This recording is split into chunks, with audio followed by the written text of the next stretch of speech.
Élèves, collégiens, lycéens, familles, proches, professeurs et officiels.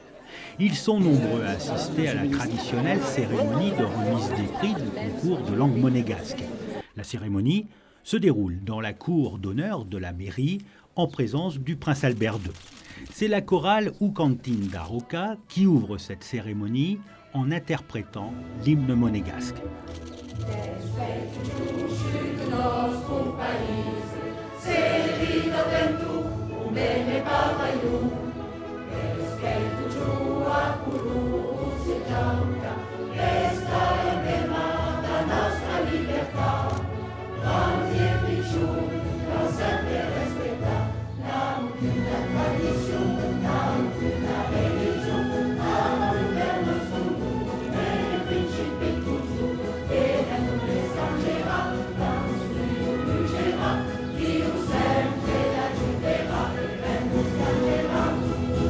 Le maire Georges Marsan souhaite ensuite la bienvenue aux invités et rappelle que ce concours témoigne de l'attachement de toutes les générations à la langue monégasque. C'est merveilleux de voir tous ces enfants, puisque cette année, on a plus de 1200 participants et qui ont concouru, et peu d'élus à la fin, puisqu'on n'a que 75 prix. Et c'est vraiment le symbole de la défense de la langue monégasque, qui fait partie de notre identité, de notre patrimoine. Et donc cette soirée, c'est vraiment quelque chose d'extraordinaire pour Monaco et pour nous.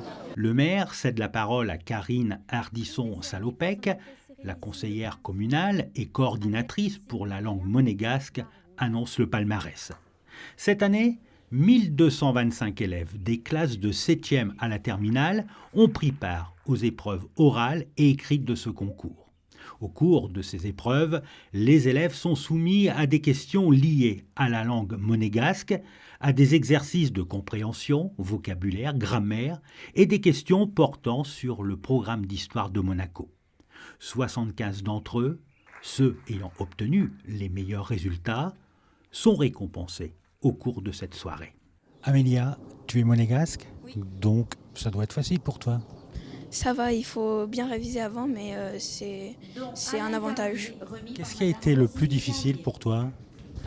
C'était l'écrit. Et si on n'avait pas révisé, c'était tellement dur, c'était très très dur de savoir répondre aux questions.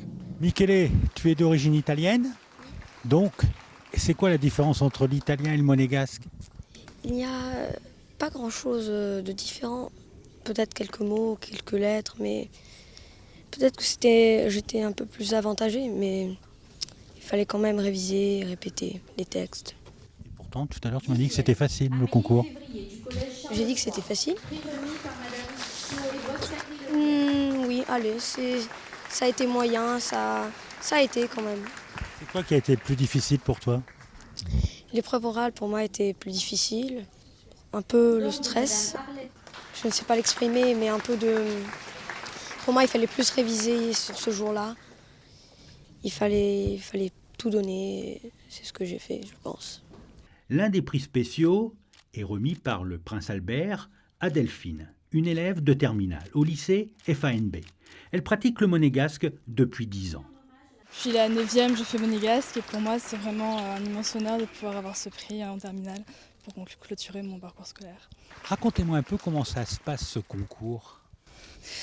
On a pour nous on n'avait que l'épreuve écrite en terminale et donc on a 3 heures pendant laquelle on parle. Là le thème c'était littérature monégasque, donc Monaco vu par les auteurs. C'est le prince Régnier III qui lance le projet d'un concours de langue monégasque, concours qui voit le jour en 1976. Il est organisé conjointement par la mairie de Monaco, le Comité national des traditions monégasques et la direction de l'éducation nationale de la jeunesse et des sports. En milieu de soirée, des élèves primés et leurs professeurs proposent une pause théâtrale avec une scénette pleine d'humour, une reprise du jeu télévisé Le Maillon Faible. Bom, vi rappelli come si passa o jogo. Per cada partita, ci sono 1000 euro da ganhar. Faut rispondere giusto o più possibile per sperare di ganhare questi soldi.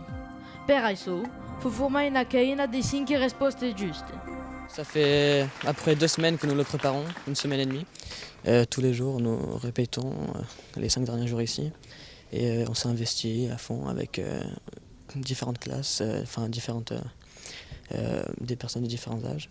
Les professeurs de monégasque nous ont aidés pour apprendre, assimiler le texte, comment prononcer, quoi faire sur scène et tout ça.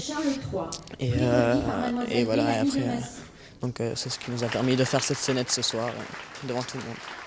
Grégoire, c'est pas trop dur d'incarner Laurence Boccolini? Ben, c'est un peu dur parce qu'il faut jamais rire. C'est un peu dur. Surtout quand les autres font des imbécilités, on va dire. Ensuite, il faut être très sérieux, très cassant. Ça, c'est dur au début. Parce que casser ses amis, ça, c'est dur. Mais sinon, ça va. Le fait de regarder la vraie émission, ça aide. Force est de constater que le monégasque est un langage qui n'est plus vraiment parlé. Mais ce n'est pas pour autant qu'il faut l'abandonner. À Monaco, et selon certaines études, près de 20% de la population parle encore le monégasque. Aujourd'hui, bon, heureusement, il y a ces concours. On essaye de travailler sur la langue monégasque, de la faire perdurer. Et malheureusement, elle est peu parlée encore aujourd'hui. Autrefois, elle était plus parlée qu'écrite. Et donc, ça rappelle qu'il faut vraiment maintenir cette identité. Donc c'est important que cette discipline, la langue monégasque, soit inscrite au niveau de l'éducation nationale. Autre constat, l'introduction du monégasque dans les écoles semble lui avoir donné un second souffle. À partir de la 9e jusqu'à la 5e, l'apprentissage de la langue monégasque est obligatoire. À partir de la 4e jusqu'en terminale, c'est au choix des élèves de continuer ou non. Le monégasque, c'est quoi? Un mélange d'italien, de provençal? C'est quoi exactement? Le monégasque, c'est un parler ligure, essentiellement. Alors c'est vrai qu'on y retrouve parfois quelques mots de provençal, mais c'est surtout l'origine ligurie, qui s'explique aussi parce que les princes de Monaco sont originaires de Gênes, donc de la Ligurie, et lorsqu'ils sont venus à Monaco, ils sont venus s'installer, ils ont apporté leur langue avec eux. Alors certes, avant leur installation, il y avait une langue qui était parlée, et c'était un parler ligure. Voilà. Une fois encore, la jeune génération a participé à faire vivre la langue monégasque et à travers elle, l'ensemble du patrimoine et des traditions de la principauté.